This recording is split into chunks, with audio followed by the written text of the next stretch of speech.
Hi, I'm Jett Kuso, and you are watching or listening to BakuTalk with Haru Ren. Hello, Haru, how are you doing? I'm the host now.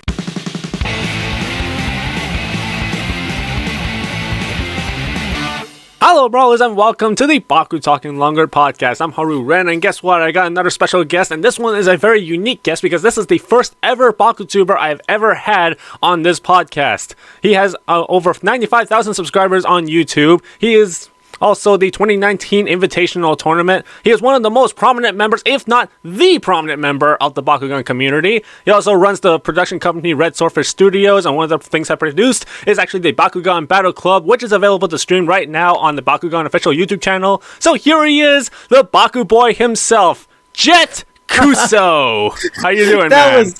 That was a clean intro, my friend. Good. Really? I feel like I should be walking on stage in a cape or something. Good grief. That means so much coming from you, actually. You respect the mic skills. Oh, thank you. Well, hello. It's good to be here. Thanks for having me on the show. Thank you for being on. It's, we've talked only like a few times via text and on Twitter and stuff. But we've never actually, it's so weird. We've never actually had a vocal conversation before. It's so interesting to me meeting people that you've seen on the internet a lot, because it's crazy sometimes how not weird it is, because it's like, oh yeah, I've seen you talking to a camera, you've seen me talking to a camera, now we're talking to each other through a camera. It's supernatural. I feel like I've known you for years already. Yeah, I know. It's so weird. You feel like you know someone, and then you have like an actual conversation with them, and then it's still mind blowing. That's why I have to keep things spontaneous and unique, so you never know what to expect. Like, I bet you didn't think I would have two small clapping baby hands on my desk. Neither did I. But it's so great to have you on the show. You are the first, and like I said, you are the first ever BakuTuber that I'm having on the show right now. I've mostly interviewed like voice actors, but now I'm starting to like phase in like BakuTubers. Starting to go down a couple notches in notoriety. No.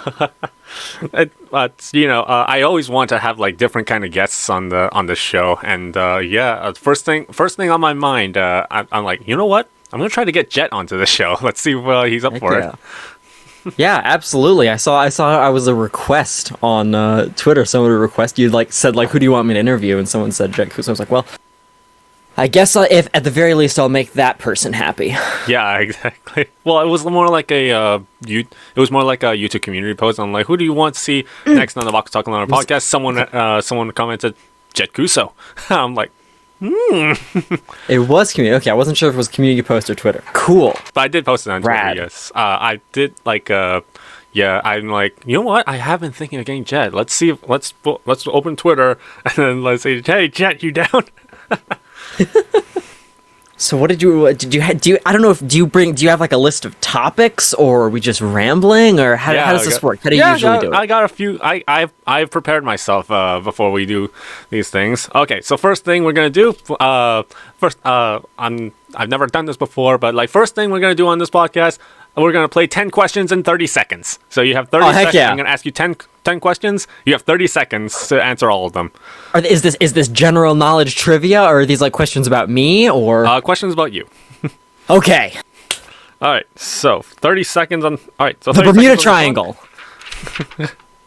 No, sorry. I got ahead of myself. All right. So 30 seconds on the clock. 10 questions. Let's go. All right. Favorite movie? I don't do favorites, but I really like Pacific Rim. Favorite Bakugan? I really like Kellyon, I really like Apollonier, I really like Jigen Arata. Those are my three favorites from the three main things that happened. Cycloid is also a big one up there for me. Favorite animal? Fox! Something like you do on the weekends. What do I do on the weekends? This. Favorite drink? Water, genuinely. Favorite video game? I'm gonna say Bakugan. Favorite food? Chicken katsu. Favorite holiday? Halloween. Favorite music? Band or just Ben Folds. Favorite Bakugan moment? Oh man, when Shun's mom died. And time. No. Did I go over? Or was that actually?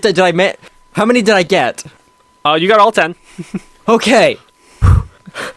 When Shun's mom died, that was in the Japanese version of Bakugan Battle Brawlers, right? Yes. Yeah. Japanese. I mean, yeah. It's probably one of the most impactful things. I mean, I think when I was younger and I saw that moment in the Legacy series, I kind of took it as Shun's mom dying. I feel like I could read through the translation and get like, this kid is like crying, and like, this is not like, oh, my mom is sick but in stable condition. Those are not stable condition tears. Those are dead mom tears. Yeah, that was like a censorship moment that they had to do. Because, kids can't know death, even though Bakugan go to the Doom Dimension when they die. I think that moment, I guess the reason it came to mind is just that moment shows such an important aspect of the Legacy series. The fact that they were not afraid to shy away from reality, and that made it so much more relatable. So that, even as we get into some of the more fantastical stuff, that show was always built on the foundation of real kids, for the most part, in these environments, interacting with things and thinking about things how kids do as the world grew around them. And to see a show take the character that's supposed to be their like cool, awesome, like slick, stoic ninja dude, and like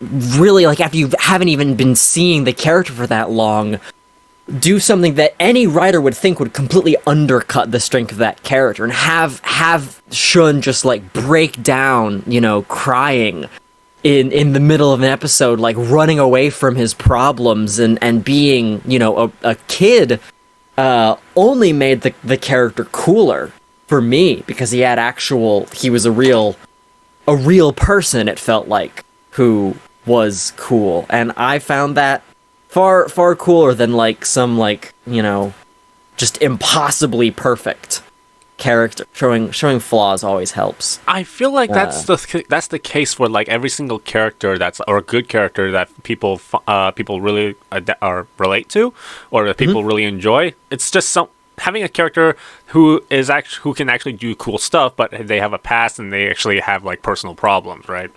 I mean, that's kind of why I liked Spider-Man a lot. Oh my gosh, Spider-Man can't catch a break. I love Spider-Man because it is like the perfect power fantasy on one hand, because it's like super strong, agile, just incredibly capable and able to take on crazy situations. But he is always having to deal with both real issues and issues that are more than anyone should ever have to deal with. But he pushes through and keeps trying to do good and do the right thing. And that's exactly what we got for Shun, right? So he has like personal problems, and even though he has personal problems, he's like, you know what? I'm not gonna give up. I'm gonna do it for mom, and just keep going. It's really beautiful. So yeah, so I guess Shun is like your favorite character from Legacy, or I wouldn't say that. Favorites, like I mentioned in the video, like, favorites are really tough for me because it's very difficult for me to compare things that I enjoy on such different levels for different reasons. Like, a lot of people, like, when you asked favorite movie, like, I love Pacific Rim, but how do I compare Pacific Rim with the new Batman movie, How do I say which one of those I think is better? They're just like, or like, how do I compare Godzilla with It's a Wonderful Life? It's like, I love It's a Wonderful Life. I cry more watching that. I've never cried watching a Godzilla movie, but I cry watching It's a Wonderful Life. So, like, does that mean it's better for me or more important to me? But I have a list of like favorite things where I take, a genre, movies, bands, artists, and I just fill them with things that have emotionally impacted me the strongest. Things that I still think about. And that's generally what I consider to be my favorites of things. So I think Shun is probably the most interesting character in the original series. But I might lean towards Masquerade / Alice. Not Masquerade and not Alice, but specifically that character and the dichotomy between them. And beyond that, Alice after... spoilers for anyone who hasn't seen the Legacy series. After Alice kind of is able to break away from the Masquerade persona... the fact that she just carries right on with Hydronoid as her partner, and you end up with this teen girl who's just nice as peaches with this giant evil dragon monster as her partner, and Hydronoid's just I'm cool with this, because you have to think that Hydronoid's just been in her dresser the whole time, while she wasn't Masquerade. He was probably around, so it's probably not that weird for him. And they just keep on going. I just think that is an awesome way to show growth and a sort of just a change of identity, but the embracing of not feeling like that identity has to be discarded entirely. Elements can be brought. I don't know. That's something that really sort of connects with me. Might as well just change that into what you're describing. Pretty much change that into a likes list, because favorites, I feel like it categorizes something that's gonna be very hard to actually categorize, right? So if one thing's better than the other, okay, well, what's that? Is that gonna be my favorite now, or anything like that? I think that's the thing, is I can't pick just one thing, I've never been able to, because I see different value in different things, and different movies mean different things for me, and I can't say one thing has meant more to me than a different thing that has meant a lot to me, if what those two things mean are completely different but equally impactful. I definitely feel where you're coming from, right? It's because there's a lot of things that I like that I wouldn't put on that list. It's picking a favorite Beatles song, right? There's so many of them. Oh my god, it's so hard to just pick one, right? Yeah. Hard Day's Night. How do you compare Hard Day's Night to Helter Skelter? They're completely different songs, on opposite ends of the musical spectrum, but really good. So yeah, that's a great analogy. Yeah, that's okay. So we went through our favorites rambling. So that's our life. That's your life lesson for this podcast, kids. Hard to pick just one, and that's fine. It's fine. Not everything has to be... You don't always have to have...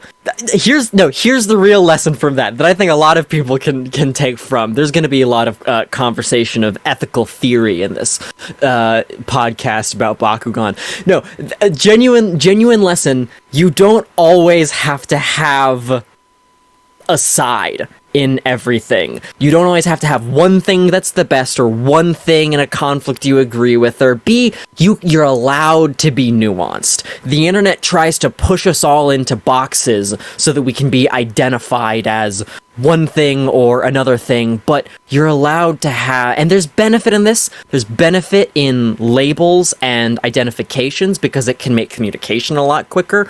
But you don't have to if you don't want to. You can just be you, and you can like multiple things and think multiple things, and all of this can coexist. Don't worry about that. Yes! Yes! You don't have to pick one! People ask me constantly. If you would ask me, I've actually planned for this. If you asked me what do I like better, Legacy or Reboot, I was gonna hang up because there's no answer. It doesn't have to be. What's better, Legacy or Reboot? They're different. They're just different. This is literally what goes on in my comment sections all the time. Oh, Legacy Drago's better. Oh, Legacy Dan's better. Or Reboot Dan's better. And Reboot Magnus is better than Masquerade or something like that. I never want to ask anything like that to any of my guests or anyone really because I watched admittedly, I only watched like a few episodes of like New Vestroia and Nectinium Surge. I watched the entire Battle Brawlers series. Mm-hmm. But I've never actually finished the Legacy series, and I'm like a really big fan of Reboot. But I still like both, right? And and I feel you should be allowed to do that.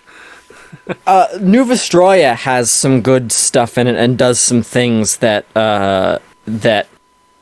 appeals more to some people. Like Pyrus Queen really likes New Vestroia a lot. Oh, because that's kind of where she sort of came into and started paying attention.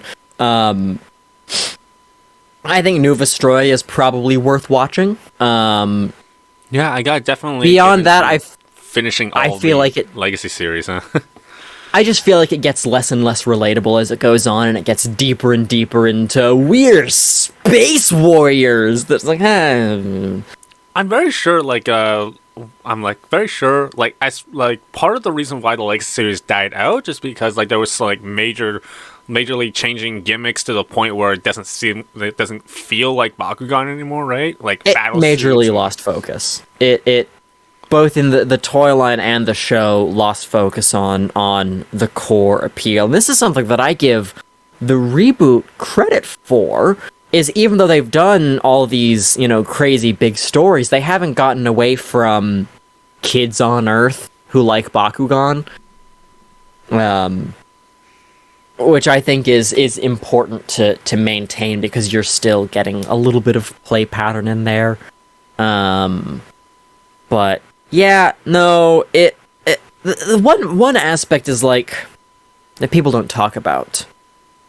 Legacy didn't die off. It was kind of killed. And I don't have any first-hand knowledge on this. This is based on my perceptions as a child and hearsay and yada yada.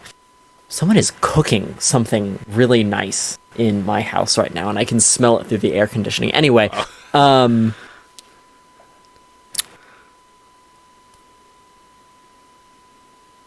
even in Mectanium Surge, Bakugan was still selling really well.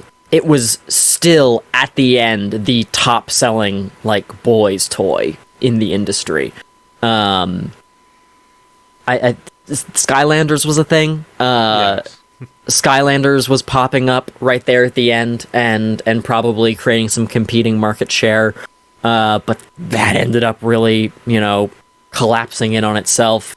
Bakugan, I really think it could have kept going. They got spooked because I think the company thought, okay, well, the fad is dying, and not the fad is slowing down to the level of a normal toy line, rather than the biggest thing in the country at that time. And there was Redakai, and but the beautiful thing about the Reboot is it didn't have that fad status right away that Legacy had. It didn't explode in popularity out of nowhere, but rather it has been steadily building and getting bigger and bigger and selling better and better as it's gone on. So that's cool. Hopefully that's a little bit less spooky to them. They seem very committed to Bakugan right now, and they should be. Yeah, this I've mentioned a lot of times in the Q4 reports and all that, or quarterly earnings report that I've always done on the news. It's it's one time in the second quarter, 2021, they've mentioned Bakugan is aggressively growing. Mm-hmm. And they're really comfortable investing in Bakugan and just keep going on and on beyond the. I think 3 or 4 years was what they were planning on originally. They didn't expect Bakugan to become so popular to the point where it keeps profiting and people demanding more. Which is smart. I'm happy, and I'm happy too, because like it's an awesome game. It's an awesome series, awesome game. But it's very interesting because it just keeps growing and growing and growing, and they're comfortable investing in it. And I think that's pretty awesome that Bakugan continues to grow, because I think the Legacy series lasted 4 years, right? It's you know more than me because you were around way before. 4 years. So we are in the equivalent of Mectanium Surge right now, and like I don't know how the sales numbers now would compare to like adjusted for inflation Mectanium Surge sales, but I know the products certainly are not hogging the shelves how Mectanium Surge did. Because when Mectanium Surge hit, there were so many support pieces and gimmicks and other products. There were traps on the shelves. There were nano packs on the shelves. There were Mectagon on the shelves. There were all these random gimmicks, and like there was just like 2 pegs of actual Bakugan. It was nuts, and the actual Bakugan sold, and you'd end up with shelves full of other stuff that people didn't want. But now it's smart though, because now the nanogons, like which is pretty much the equivalent of like Baku Nanos, they're being sold with the Bakugan. I loved that about Baku Gear. Geogon didn't do that, but Geogon is a better toy than a Baku Gear as a thing to buy. Yeah. I don't think Geogon are as base level appealing as a Bakugan, but they're okay. Geogon are fine. And it's going to be cool to have some with metal on them. I wish they were making new ones this year. I'm sure you've talked about what they are. No, I mean new sculpts, like new molds, new characters. Okay, never mind. No, they are making the metal ones, platinum, which is rad. I'm good with that. I wish it sounds like it's kind of they're releasing a few less new Bakugan to make room for the Geogon, which is not crazy about it, but it'll be fine. I'm not too worried about it. We do have new Bakugan and evolutions, Blitz Fox, we do. Warrior Whale. I think I feel like it's a smaller quantity of brand new ones, but like the platinum gimmick is so good that I don't really care. I love platinums. For some reason, it feels so good to have like metal in your hands, right? Gosh. This is something my brother Connor, who helps out on the channel, he's our cinematographer. He was talking about this from year one. Like holding a new Bakugan compared to a BakuTalk, or a heavy metal, and just being like, these are nice, they feel like a toy. And ultimately, I think a big reason for Beyblade's success when it came back was the always metal integration, which is not the case, I guess, Legacy Beyblade. I'm not a Beyblade guy. I only know about it from sort of the absorption of cultural miasma. But the original, when Beyblade hit, it was like they felt hardcore. You felt like you could throw them through a window. Don't do that. They felt dangerous, and a kid loves to have something that feels dangerous. They're not, but they feel like it.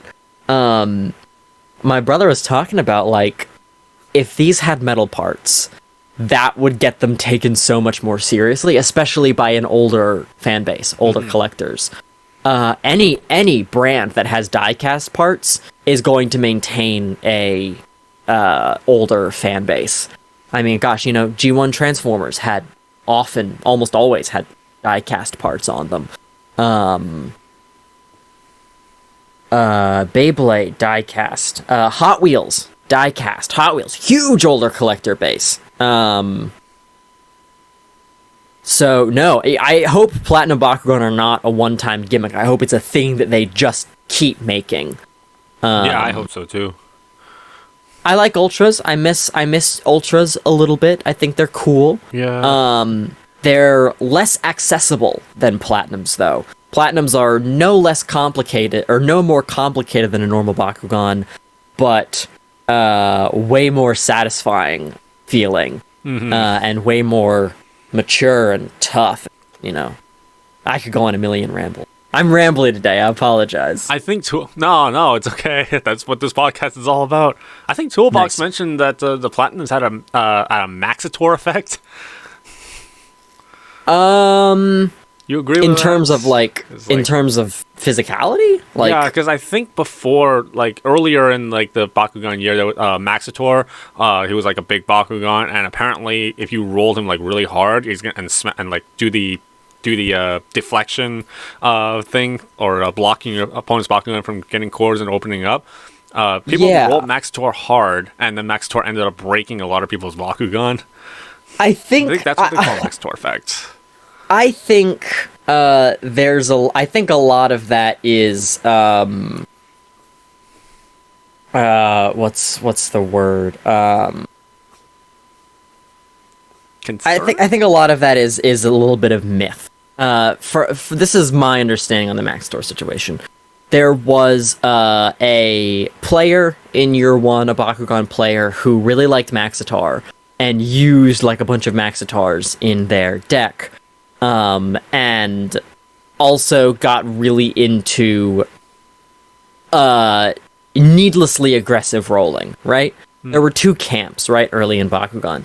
There was aggressive rolling and strategic blocking.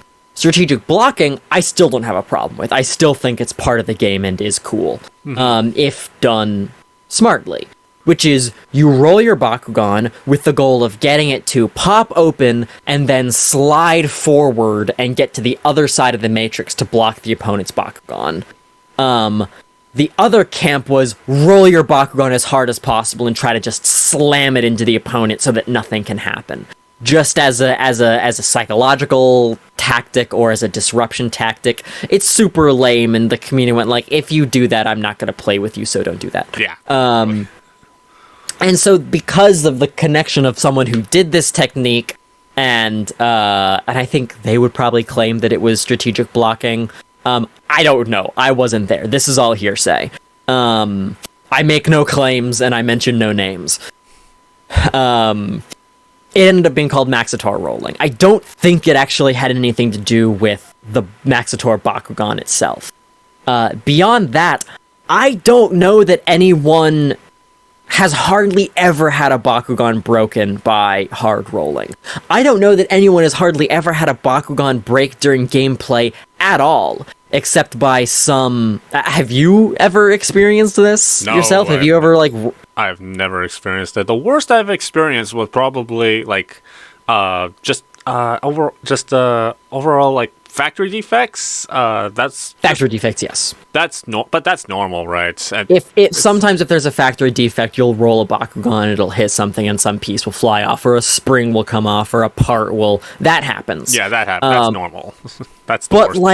But I've never experienced anything where the Bakugan broke because someone rolled too hard or something. Yeah, it didn't go Beyblade burst shatter all over the place.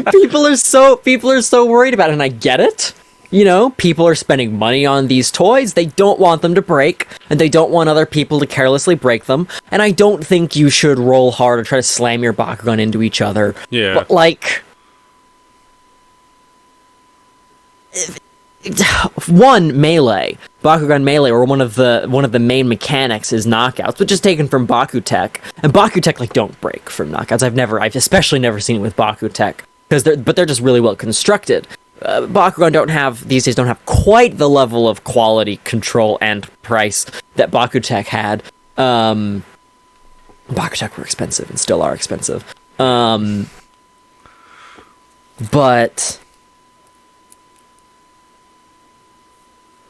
Melee, people are hitting Bakugan into each other hard to knock them off, and those never break. You never see them break. People were worried about dropping Geogon because they thought a small drop from a card length up onto a table is going to break it. Only if there's a factory defect, and if that's the case, you got a problem already.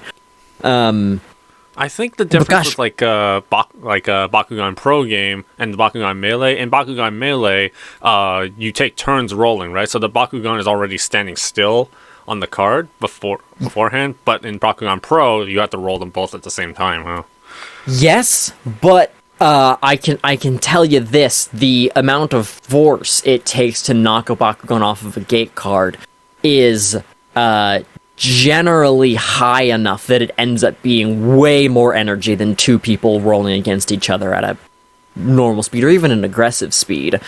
It's like, like two cars driving 25 miles an hour hitting each other is like a 50-mile-an-hour crash for both of them, right? Mm-hmm. Whereas a car driving 25 miles an hour into a wall is still only a 25-mile-an-hour crash. That's what the phenomenon you're talking about.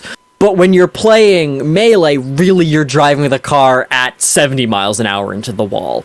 Because it takes more force. But it's never a problem. These toys are more durable than people think. I mean, making Bakugan Battle Club, we had to put a lot of Bakugan through a lot of terrible conditions. Not my idea, I didn't script it. But we just executed the show. And we're really proud of what we've made with Bakugan Battle Club. We didn't decide to throw Bakugan as much. We are firm believers in avoiding Baku abuse unless necessary for scientific purposes. But let me tell you, in the entire run of Bakugan Battle Club, with all the stuff we put Bakugan through, submerging them in jello, dropping them off balconies, throwing decas across a road. We ended up doing crazy stuff for that show. Probably out of we probably ended up using 200 Bakugan for that show. We have a huge duffel bag full of them that we used as prop Bakugan. I only think we broke maybe 5 or 6. And most of those were from getting stepped on by accident. Statistically speaking, that's pretty normal for they just don't break that much. Mm-hmm. So Platinum's I don't think there's any more risk of a Platinum breaking a Bakugan. And I don't think a Platinum is better for blocking or more likely to be good at blocking for a few reasons. The weight, yes, they're harder. But more weight takes more energy to get it going as fast. And once it is going that fast, it's going to have more momentum and it's not going to stop as easily. So yeah, you could roll it harder and generate more impact, but it would take more force to do so. And if you put that force on it, it's probably less likely to stop and actually grab a core.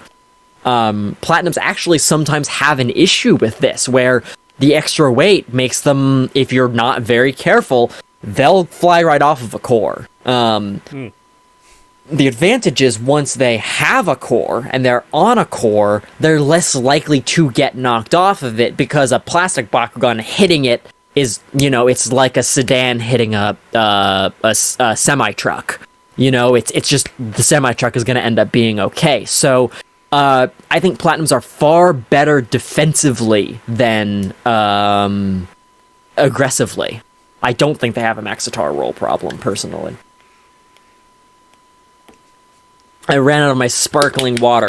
Now I have to switch to my large red water bottle because I have a drinking problem. I constantly drink water.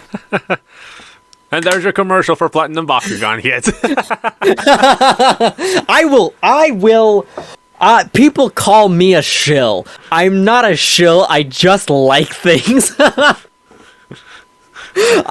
I'm an optimist. And when something new comes out, I'm like, ooh, this is nice. I like this.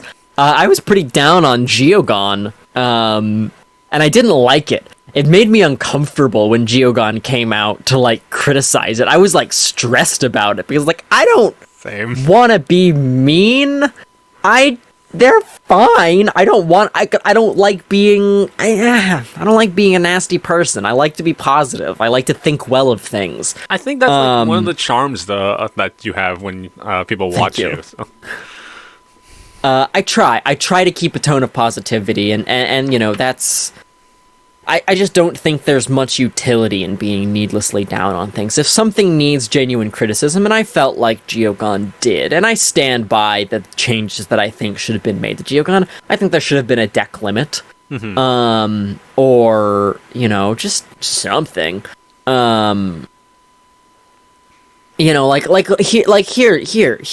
a way I would make Geogon better. Random idea. And this would make them work better for the toy line as well, since you wouldn't need booster packs to get a playset of Geogon cards. Make it so after you play a Geogon card, rather than discarding it, you shuffle it back into the deck, and have a deck limit of 1 or 2. So you can have 1 or 2 Geogon cards, but every time you use it, you shuffle it back into the deck. So it can potentially be used again.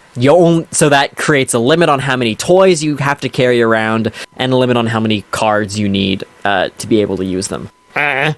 Something like that would have been cool, rather than I ended up as a joke. Once I had a ton of Geogon, I made a deck that was like as many, like every red and black Geogon card that I had, and it ended up being like 15 Geogon in a deck, and I would carry it around in just a big sack, and I would sit down and say, "Time for Geogon," and I would just I'd energize a Geogon, and well, that one's useless, But even then. One of the suggestions that I had for fixing Geogons was that the Geogons toys were not going to be would not have to be required to play. If once you roll the Bakugan, your Bakugan has to open and actually pick up a core, and then you can play a Geogon card, close your Bakugan up, and then that core would transfer to your Geogon, so that Geogon card will be fighting instead of the Bakugan character card. So that was one of the suggestions I had. That is one idea that I had. I said once I get into playtesting, if I find that Geogon are just stupidly, which is what I thought no one's ever going to miss with the Geogon. This is too easy, and there's no need to be carrying around this toy for this easy mechanic, because it's not a real skill check like a Bakugan is, and the shape doesn't have any effect. That's what I thought. That was my theory.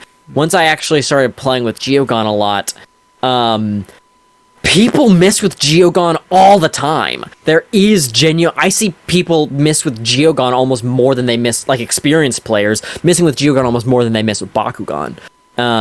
Yeah. So I do think... Yeah, Chad on our channel, we were filming Only Elite Bakugan, and his deck is all of the Villock Geogons, and he drops the Geogon, and for some reason it's just not opening, even though he's dropping it correctly. But it's just not opening, so that's considered a miss, right? And I guess people do actually miss with Geogon. I'm like, damn, there is actually a little bit of skill with this. And if you miss, you just lose that round, know? Unless you have another reroll, or the Geogon has a reroll on it. I've seen people get messed up by missed Geogon rolls, or drops. What is, I think, contentious is whether or not the shape of the toy really affects how reliable it is. I don't think so meaningfully. Differently from Bakugan. Bakugan's shape, some Bakugan really roll better and are better at different things. Mm-hmm. Less so now that they're actually more round. Year one, Ultra Bakugan were all over the place, but now Bakugan they don't really have any Alto Brontes disease issues. Yeah, I know. It's so wild, because the regular Battle Planet Nilius had that issue, but then all of a sudden Armor Alliance Nilius cleared up of most of that, right? Yeah, I think they got better at designing Bakugan as they went along. Yeah. Yeah. Now we got example, big bolts for springs, and no, I just think they got better as they went along. I think the Legacy series, the problem was that the magnet part was obstructed, the rolling path and all that, so there wasn't. Yeah, they did a good job with the bumpier Ultras year one. They still kept the center rolling track pretty clear. Where the magnet is, so that you roll straight instead of the magnet veering towards the side or something. Mm-hmm.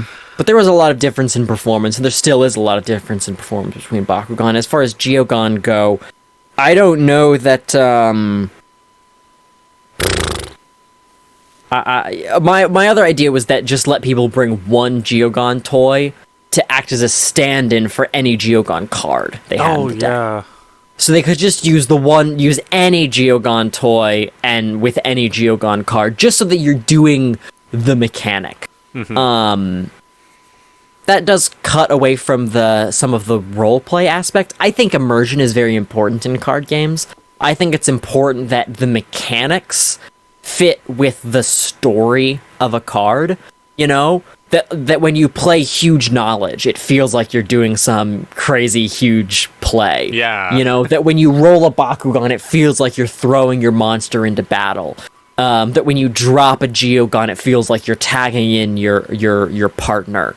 That immersion is something that is present in Bakugan that I think is lacking in a lot of TCGs.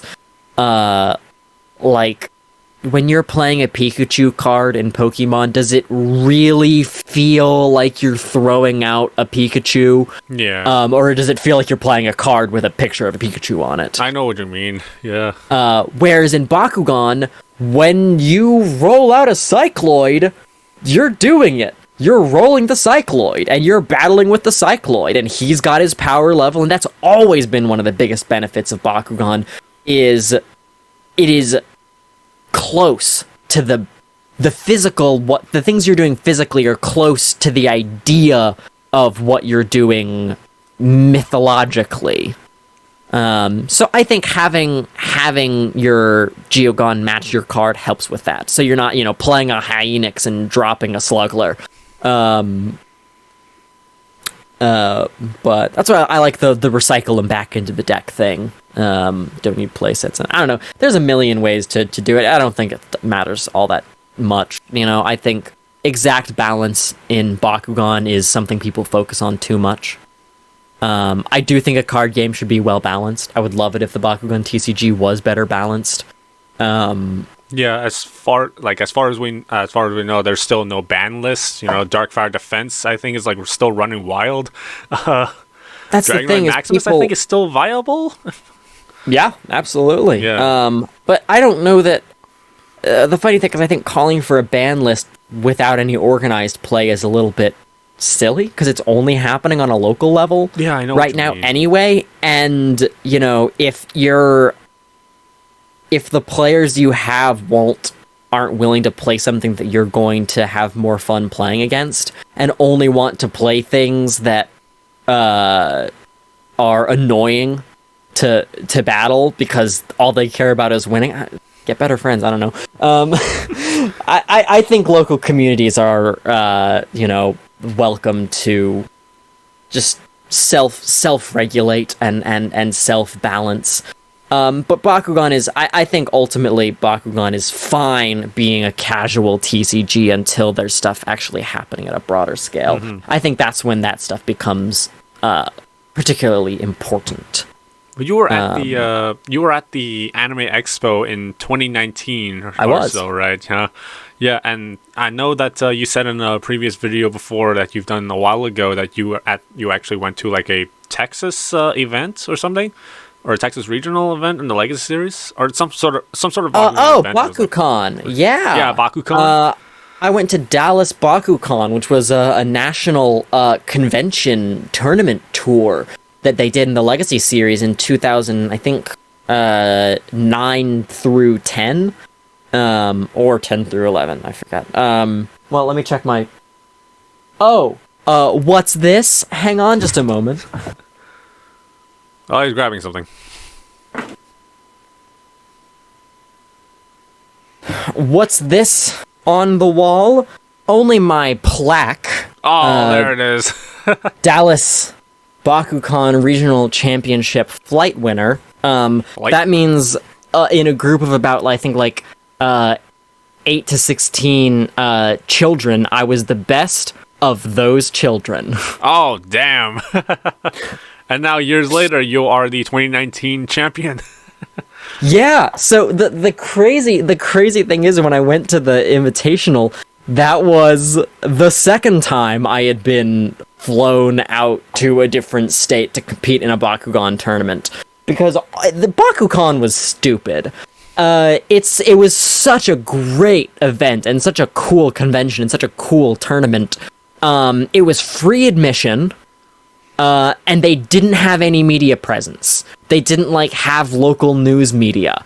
Literally all Bakugan did was they spent a ton of money, gave out TVs and MP3 players and just all kinds of insane stuff.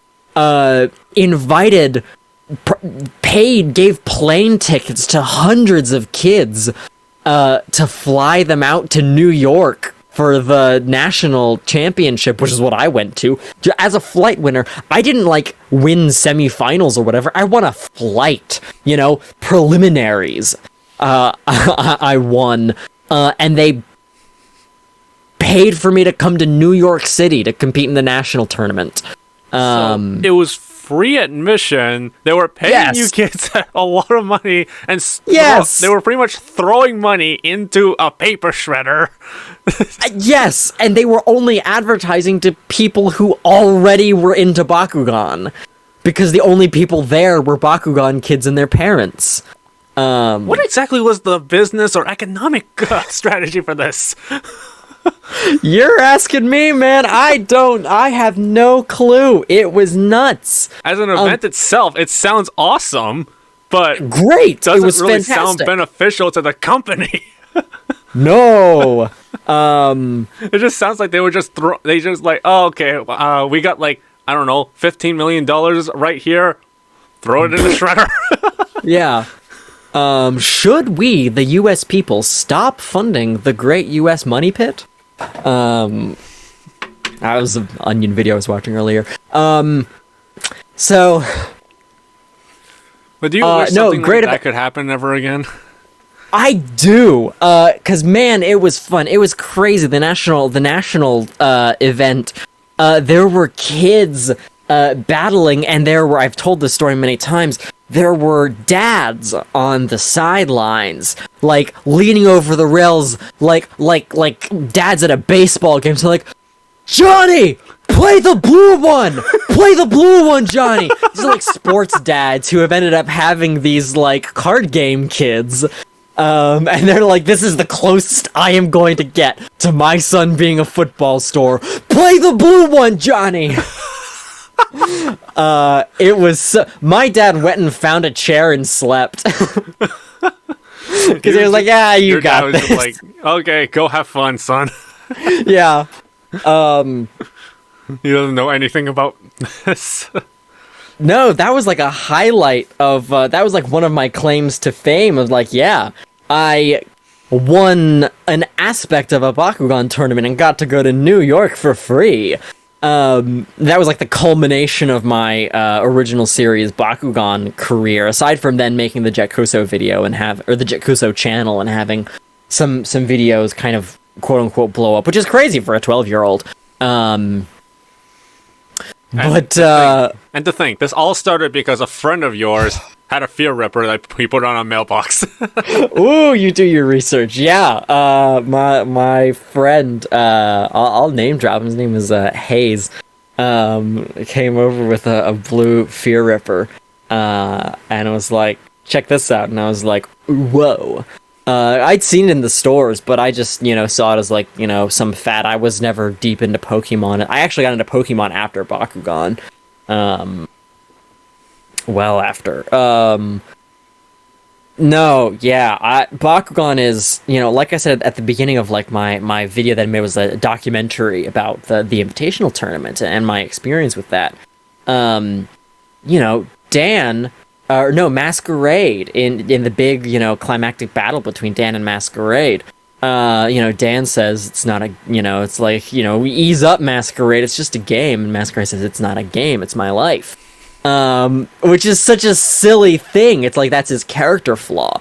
But I am, one of the probably few people, that it has been my whole life. It has been a thing like with a break, but now it's like, it's a big aspect of my career and I'm contextually well known within a small fandom. For Bakugan, and we're making videos for the Spin Master Bakugan channel, and it's ended up being this huge thing for me, and I never would have expected that getting into it back in the day, but it's ended up being very, very fulfilling. And then I'm on the internet, and I see a Facebook group for the hobby horse fandom, which is, the little, like, plush horse heads on a stick that, like, little children have, and you, like, ride around on, like, the stick with the little horse head on it. Oh, yeah. Right? And the thing that is also a Fortnite weapon? Maybe. I know what you're talking about, yeah. That is a big, like, community. The hobby horse community. They make, like, custom hobby horses and do hobby horse races and, like, run around tracks and, like, jump over hurdles and, like, pretend that they're on horses and they brush their... And it's, like, a community that adults are in. Really? And my inclination as a person who is not familiar with this is to look at this thing I'm not familiar with and go, that's ridiculous. I'm like, I'm a Baku boy. Like, what ground do I have to stand on and judge other people's for their, niche fan base, where I'm, a big person in my niche fan base. And it's getting bigger, but, it's no Pokemon yet. I honestly think Bakugan has a lot of potential to be a really long-running thing, if they keep it up, but, I try to keep myself from judging people's weird interests. Yeah. Because we all have one. We're all, we've all got our, weird thing we love. And I don't think anyone should, scoff or squint at other people's. Just, ask and be like, what is it about this that makes you find this so interesting?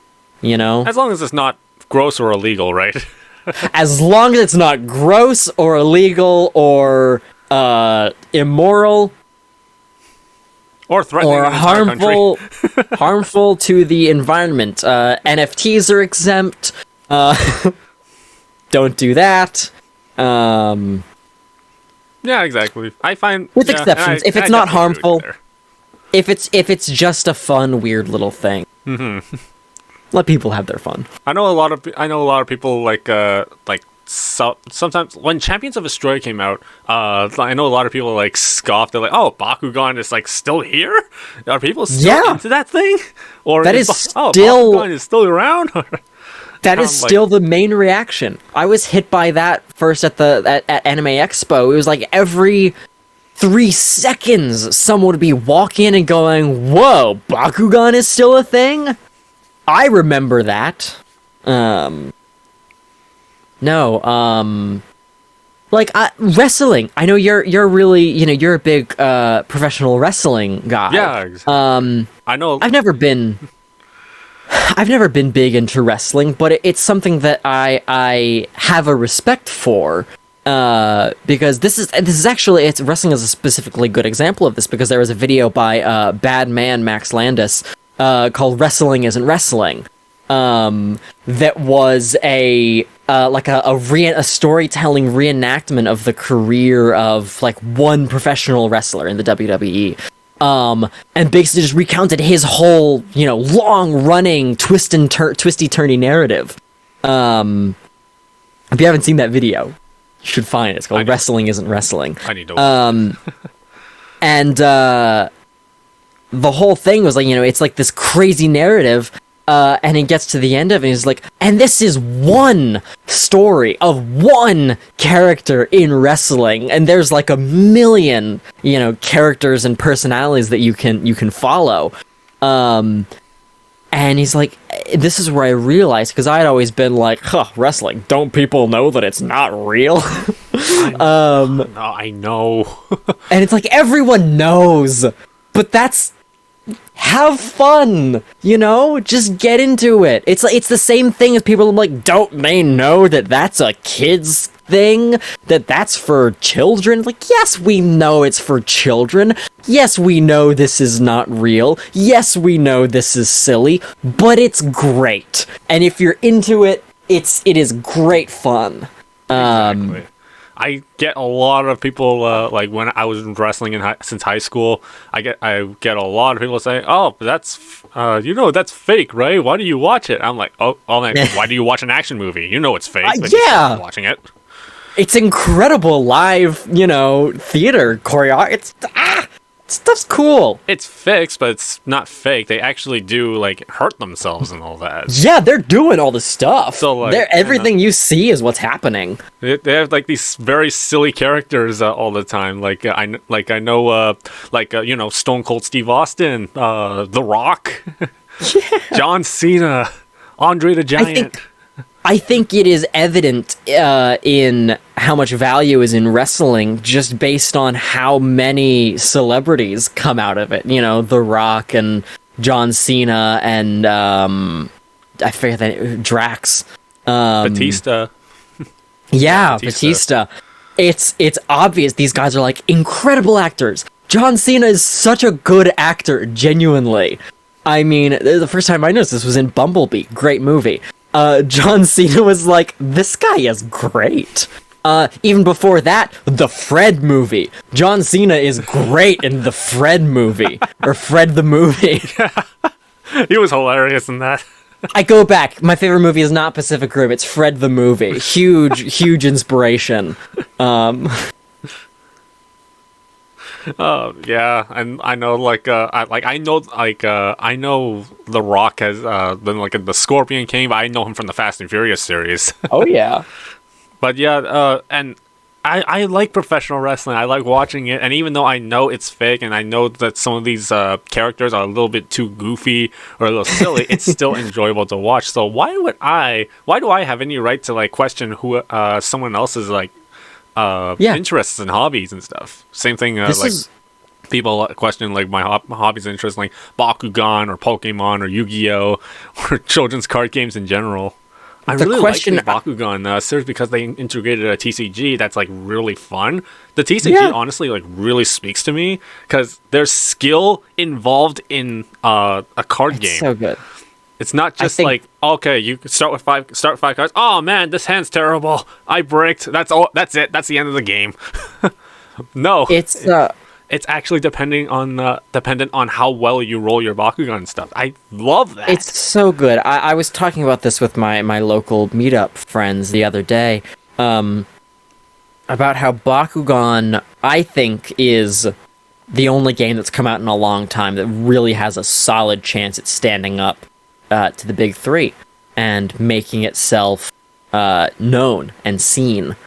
Despite that, because the issue with any card game is like Gate Ruler. Fantastic game. Love Gate Ruler. It is so well balanced and well constructed and like clever and funny. Incredibly well designed game with a really cool mythos and really great art. Problem is, when someone is thinking about what should I spend my money on, or what TCG should I get into, they could look at Gate Ruler and say like, oh yeah, great mechanics, great game, but will I ever have anyone to play with? Is this going to be gone in a few years? Yeah. History would say probably not, and it probably will. So they end up going to the big three, because there's always going to be people in your area playing Magic the Gathering. There's always going to be people in your area playing Yu-Gi-Oh! And ultimately, you get the same experience. You get to buy cards, and you get to play with people, and you get to meet people and make friends. That's what people enjoy about TCGs. A good game is great, and you want a good game, but ultimately, if there's no one to play it with, what are you going to do? Mm-hmm. The good thing about Bakugan is it has a value proposition that is distinct from every other card game and cannot be replicated by any other card game. By being intrinsically tied to a physical skill action that is incredibly nuanced and interesting, there is nothing that feels like playing Bakugan. And there's nothing like being in the Bakugan fandom. The way the collectibles and the collectible aspect meshes with gameplay and use. The gameplay makes collectability better. Collectability makes the gameplay better. It is this this ecosystem within itself that stands far and above what anything else I think can accomplish,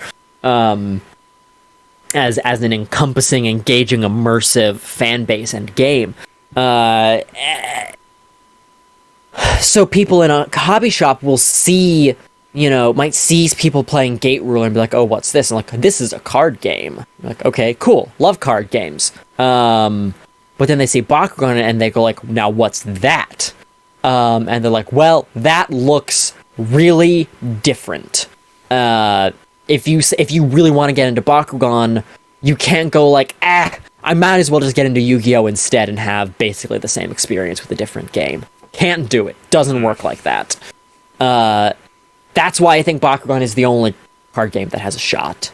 Unless someone else is able to come up with some kind of better gimmick. I thought maybe MetaZoo had something like unique enough that it could have. Did you see anything about MetaZoo? Yeah. I never got into it, but I have actually seen it. It's funny, but it ended up being like, well, no one plays MetaZoo. It's just speculative market share. That's all it is. They're just Bitcoins with cool, funny mechanics. Unfortunately, I feel bad for them. Like, I was like, I kind of wanted to get into carrying MetaZoo, but we do carry Gate Ruler at the shop. We've managed to have a small Gate Ruler community, because what we do at my local shop is we have underdog card game meetups where we specifically encourage people to join with the point of just playing games, rather than this whole thing of identity and being the best and chasing meta. We just encourage people to, come in and enjoy playing some games and hanging out with people. So we've ended up with a really nice community of people that aren't so casual that it's not fun to play, but not so competitive that, it's unapproachable. And if you've got a new game, you'd be like, hey, like we play Weiss Schwartz in the card shop sometimes, because ultimately, what's the harm in, buy a deck and play some people and, play a new game, broaden your experience. Isn't that what the games point of that don't get the TCGs are? chance. What? Isn't that what the point of TCGs are? I think so. I don't think the point of TCGs is winning. It is for a lot of people. A lot of people just really want, and I get this. I get that people want to have something that they're good at and have something that they can engage with and improve at. Something very intellectual that isn't quite so stuffy as chess. But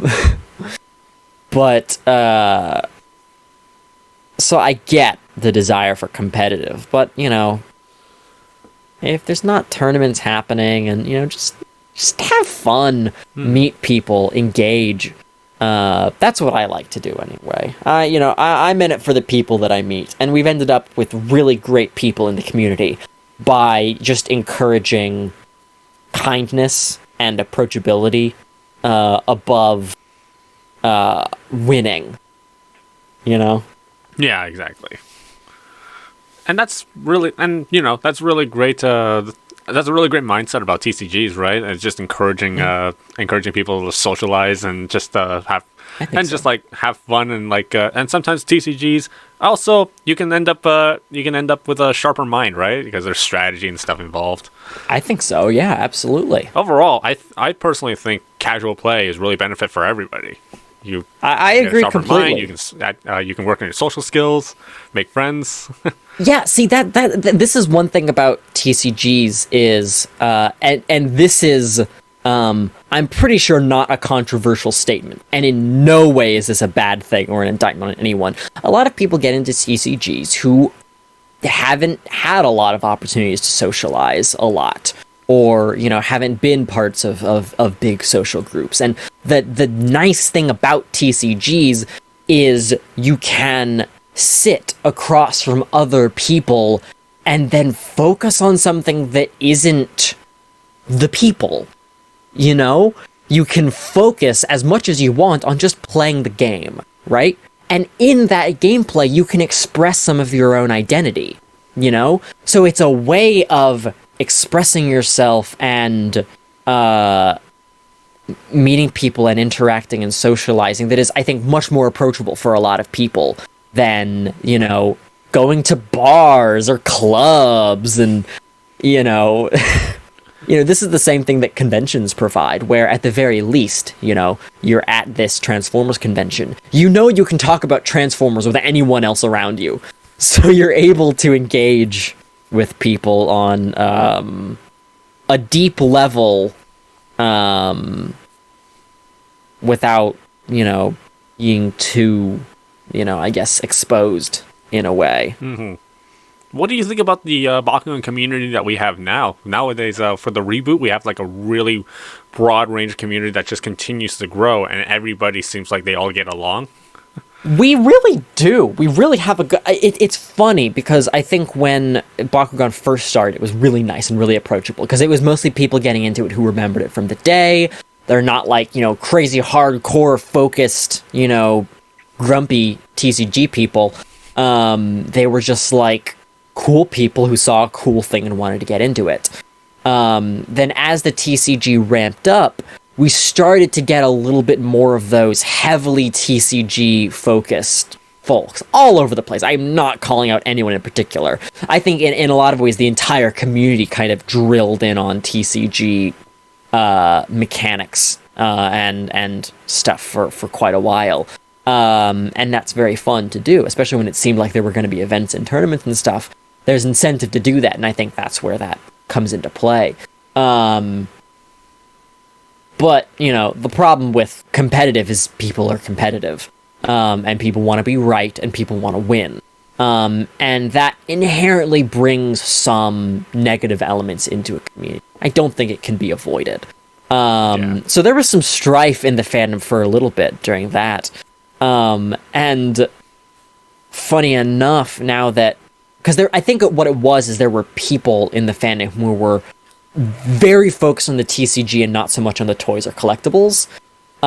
So you ended up with a little bit of alienation from the people that are like, I don't care that much about how good a card is. I just want to play with my little guys and have fun and collect part of this.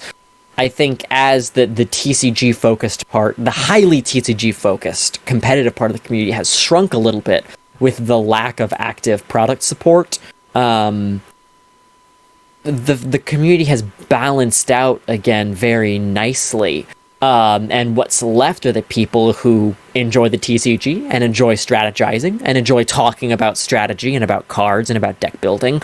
But also really just enjoy the little toys and really enjoy collecting and the mechanics of it and the simple aspects of the gameplay and of the brand. And those people are not being alienated or, you know, pushed aside. I mean, I think ultimately we should have a community that operates on a level that, and this is not to say all spaces should be inclusive for all ages. Absolutely not. But the majority of Bakugan spaces, I think, should be inclusive to younger people, you know, and not, you know, alienate people who are really just, you know, in this to have fun. And I think that's what we have right now. I really like, and I'm really proud of the Bakugan community we have as it is. This is something that's reflected in our local meetups as well. The people who, you know, adults who come to our shop these days are almost never the toxic kind of TCG people, and I don't think toxic people are the majority of TCGs. Don't get me twisted on that, not at all. But there are toxic people. Everyone knows it. And some environments attract them more than others, and ours tends to just attract really just down-to-earth, rad people who are in this for the fun of it and don't take it too seriously and don't take themselves too seriously. So I think from the macro to the micro level, we've got a great community. And that's something that I'd like to see, like, when/if the TCG, you know, kind of if they start printing more sets, the TCG is still a thing. Everything they're making is still TCG compatible, and the meta and the landscape of the TCG is still changing with every new wave of toys that comes out. But they're not making new sets right now. When they get back into making new sets, if I don't have any knowledge, I'm just hopeful. Yeah, I know what you mean, and I think it's really important that we spread the game as much as we can in order for them to make more sets. I know a while ago, a long while ago, there was a community, I think in the Netherlands or somewhere around there. There was a community in the Netherlands. They saw Bakugan, but they don't have the TCG. I think this was around the time when Resurgence was releasing. I know, and I know someone posted on the Reddit. I think they were in the Netherlands or something, and they were like, "Oh, there's no TCG in the Netherlands." So I'm like, you know what? Email me. Let's see what I can do. Yes, I heard about that. You legend. That was so cool. I loved when I heard about you. You sent a bunch of starter decks. Yeah, I bought a few starter decks, and I think I made 10 other decks. And I love that. And I put them on a box, and I'm like, hey, you know what? Okay, here's your this is your shipping address. Okay, I'm gonna send all of these to you, and then they're like, okay, thank you. What do I owe you? I'm like, nothing. Don't worry about it. That's so nice. And I think and that was I'm like, you know what? That felt good. I'm gonna try to help out more people. As time, and I think locals was still going on. There was actually some kids coming in, and they were asking the shop owner about Bakugan. Yeah. And the shop owner was like, no, we don't carry Bakugan here. And I overheard it. I'm like, oh, you're asking about Bakugan? We play Bakugan back out the back. We'll show you. So I actually brought my extra Bakugan with me. I'm like, oh yeah, and extra cards. I'm like, okay, 40 cards, 3 Bakugan. What colors do you like? What animals do you like? 3 Bakugan, 40 card deck for you. 3 Bakugan, Maxitor, Fangzor, and I guess Pyravian, and 40 card deck. Play with each other, and then as soon as they're leaving, they were trying to give it back. I'm like, no, it's okay, keep it. Their mom was so grateful, grateful to me, and it's so cool. As far as I know, I think they're still playing today, but I haven't seen them in a year or two or so. But yeah, when we do tournaments, we get kids showing up to the tournaments. And, I try to children are the us of the future. And I think people are so quick to write off children and avoid children. But no. Be good ambassadors. That's what we're here for. We are the strangers in Bakugan. We are the adults into the kids game.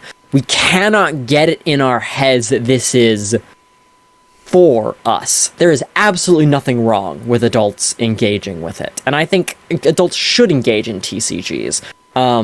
But we should do it to be ambassadors and to usher people in and be welcoming and be, be cool, to the younger demographic. But I was going to say that I think the thing that is important right now when it comes to the TCG and when it comes to Bakugan and getting people into Bakugan, as ambassadors, we need to be honest, obviously, and say, they're not making sets right now. There's no real TCG support happening right now. Yeah. But if you're fine with that, and that's not what you're here for, there's a lot of fun to have. So that's what we try to do locally. We have starter decks, we have decks that we've built for people to use, and we're always open for people to lend people stuff. And we're always open for people to proxy stuff because there's no availability on most stuff. Proxy things. People are... As long as we're honest, there's nothing wrong with being in this because there's still so much fun to have. At this point, we have essentially a very large base set, for the TCG. And then the expansion just in the form of toys, when whatever new toys and gimmicks come out really change the way that base set works. The state of the TCG right now, when the new stuff came out, Nanogon and the Mythic Bakugan and the Bakugan with new character card symbols and all the core finagling, stealing cores and grabbing cores and so on, way OP compared to former stuff. Yeah. And when you try to play the new stuff against old stuff, it is just no fun. It's no contest. Unless you're just playing, a silly deck. You can play a silly deck with new Bakugan against an old optimized deck, and it's pretty evenly matched. Mm-hmm. But if everyone's using the new stuff, I think the landscape is actually quite interesting. I think the way these symbols interact with each other and change things up on the battlefield is quite fun. Toy battling... Oh, go ahead. Oh, yeah, sorry. That seems like the main gimmick of Evolutions now, is just like core stealing, core grabbing, and like core manipulation, pretty much, the entire... Well, here's the thing. Here's what Bakugan is struggling with, I think, in terms of TCG. Bakugan has a huge overseas market. They have a huge German market. They have a huge market in the Netherlands. Mm-hmm. Bakugan is really big all over the place. They don't want to print a huge amount of multi-language sets for the TCG. They don't. There you go. And I get that. It's hard. So what I think they're trying to do right now is, okay, how do we make a card game without words? And furthermore, how do we make an interesting game without cards? What's left without ability cards that we can use to make mechanics? The hide matrix.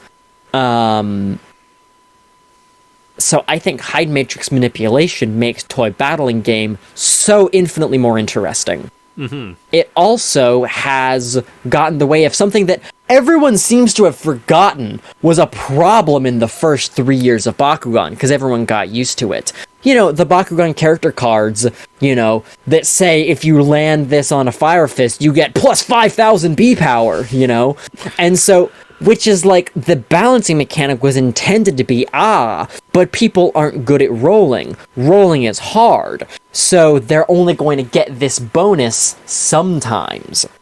Then turns out people are really good at rolling. So people always have these bonuses, which makes these couple of Bakugan that have this, what was supposed to be a high-risk, high-reward mechanic, makes them really good and really consistent. That was from Kodak's video. There are still... Has he made a new video, or is that just in general a problem? Oh, he said this exact same thing that you just said before. Really? In what? In what? It was in the, I think, Too Much Junk video. He literally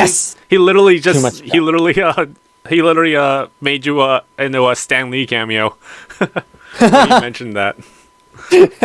That's right. Oh my gosh. I believe he called you a precision player. That's pretty much what the commentary was. That's right. Oh my gosh. Yeah, no. And that's the thing, is it doesn't take much in this game to become a precision player, I think. If you've got the right technique. Like, if you're just like, you're never gonna get that good. But if you're doing a proper pivot shoot and you're following the technique, you can get real good real quick. And this is a problem because the game was designed with missing in mind. Mm-hmm. There's still Bakugan that are coming out this year that have that high-risk, high-reward mechanic, in theory, Bakugan that get crazy benefits if you land them on a specific core. And people are acting like they're supposed to be consistent, Mm-hmm. People are acting like, and people are mad because they'll generate a deck the same way they did in the last 3 years. They'll build a deck with, with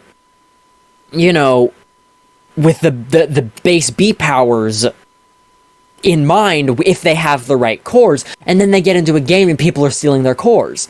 Or removing their cores all of a sudden. Yeah. And they're saying, this is bad game design.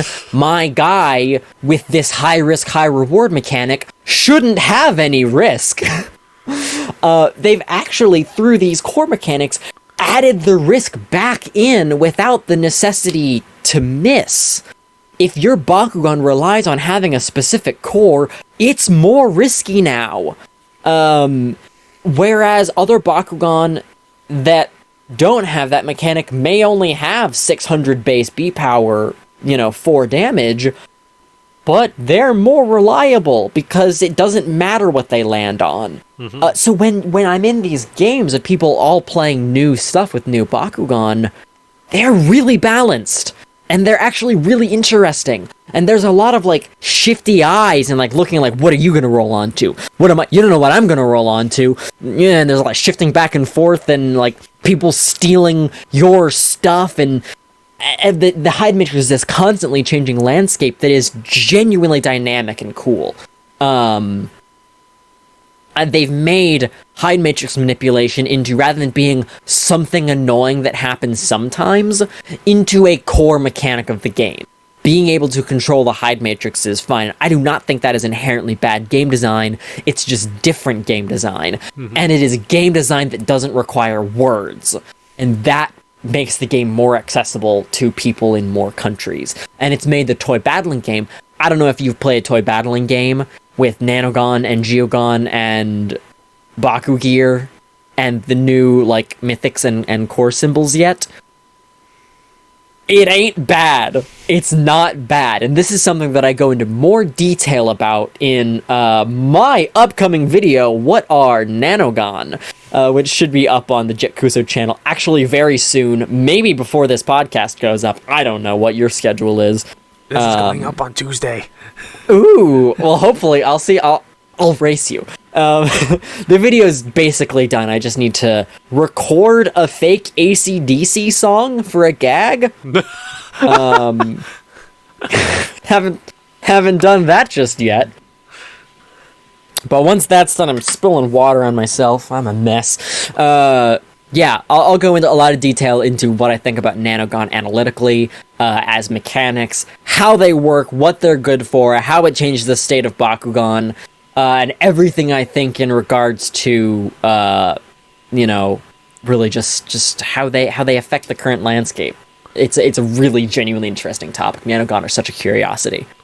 When you mention like the core stealing and like the reliance on core bonuses stuff, it's actually like really true because like I was playing with a friend of mine. We weren't shooting it for content, but we were just like practicing and just like getting used to like the core mechanic stuff. I had Orless Hydronoid who has a red fist plus 1000 beat power, right? I roll it, and he has a on green fist take the opponent's core from the Bakugan. Yeah. So now my Orless Hydronoid, the red fist got stolen, so now he's down to like 200 B power. I mean, think about this. The fact that they're compulsory effects, right? The fact that if someone has that little steel arrow on their thing, they have to take the core you land on. Yeah, exactly. Trap cores are back in, baby. Yep. I mean... I think they are inherently, they unbalance the way the game has worked, but they create a new game that if you're building your decks with the new mechanics in mind, it's quite cool. They're quite interesting. Literally, Go literally ahead. How I would know that they're playing a core stealing Bakugan. Like they're like face down first, right? But so I won't know sometimes. But I would have to memorize what the ball shape would look like. Yeah, man. I'm like, okay, you're playing that Bakugan that has a core stealing ability. I'll have to think about what I roll. That is something that had been a part of the game year one exclusively, where there was so much hide matrix interaction, so much back and forth and strategic blocking and rolling, but then people learned they could just build their hide mixes in a line, and then the Bakugan were never close enough to each other to interact, or for you to steal other cores, and that kind of went away. It's kind of back now, because someone will steal all of your cores, and you have to roll all the way across the field, to try to grab what they took from you, and it's really cool. I'm really happy with the game right now. Overall, yeah, the Bakugan game is awesome. I just really wish that Spin Master would focus more on it, like focus more on TCG. I want them to focus more on gameplay at all. I mean, this is one thing I like about Battle Club, and this is something that I push for, is ultimately with Bakugan Battle Club, I wanted them to be playing the game. I didn't want it to be about, how many Bakugan can we fit into this shoebox? I wanted it to circle back to gameplay. Simple gameplay. I would have liked to, have brought Nanogon or Geogon into that to make it a little bit more complex. It would have taken up a lot more runtime, though. We ended up focusing just on having to focus on just basic toy battling. But it's aimed at a young demographic, so for young kids, it's just good to see that gameplay. Because Bakugan is fun, and you see people playing it, even the simplest version of it, and you go, oh, I want to try that. I think... I wonder, I think two things could happen. I think Bakugan needs to get big enough that, big enough in general, that they're able to invest in a lot of multi-language sets, so that they can distribute internationally, which I think is somewhat inevitable if it stays successful. The only issue with success is sometimes it breeds complacency, and sometimes people think, well, why take a risk? But I know they want to be Pokemon, and they should want to be Pokemon. Pokemon has a TCG, so make a TCG. But the other thing is that maybe they'll figure out how to create more and more complexity and add more and more complexity to the game without requiring words. The symbols kind of manage this. They're able to get a little bit more complexity with the symbols, and while still making stuff that can be distributed internationally. But there are limits on that, and it's fun to draw cards and play cards, rather than have to rely on, like, innumerable side decks. This is very technical. I hope we're not narrowcasting here, but I'm sure your audience is smart enough to follow. I hope, maybe. We'll see. Maybe. We'll see how it goes. Yeah, definitely. I think we already got the first sign of that. Japan got card sets. So, pardon? Japan got card sets. They got up to Resurgence, actually. Oh, yeah. Yeah. I've not known that if they've gone anymore, though. So that's the thing. I mean, I think what they're probably worried about is, I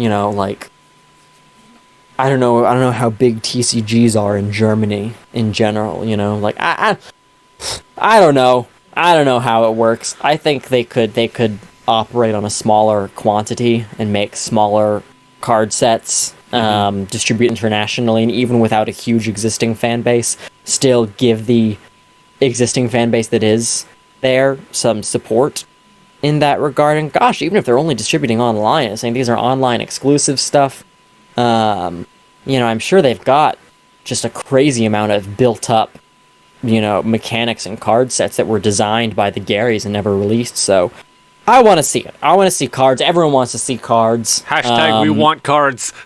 it's honestly such a no-brainer with how huge TCGs are right now in general. If they can figure out how to make it at a quantity that they can sell and distribute it well, they'll be fine. Yeah. It'll be fine. Also, I apologize to everybody that's watching and listening. My Roomba is in the background. I think it got stuck. That's the squeak. I think if you're hearing a squeaking sound, that's it. I think it's stuck somewhere. What else do you have on your topic list? Holy, I think we covered pretty much everything. There's just one more. There's just another thing. So what do you think about? This idea? Bakugan produces like a kind of a Bakugan Pro pro series, like for the card game, to put on the Bakugan official channel. And before the whole match starts, we have each brawler come out with an entrance music for opposite ends of the stage. Heck yeah! Fight cam, sort of everything like in UFC. I would love to.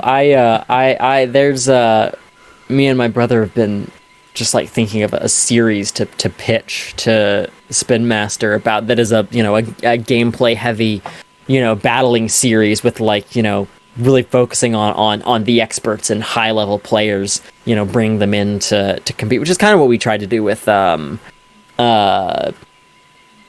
Baku Showdown, but I think that could be done on a very heightened level. What would your I would love entrance that theme song? What would your entrance theme song be? Oh.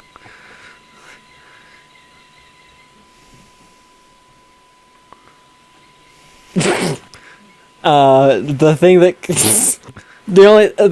my brain initially goes to, well, we can't use anything copywritten. So in terms of copyright free music, I would want to use Music to Delight by Kevin MacLeod, which is that song that I use in everything that I make when I'm talking about something that I think is silly.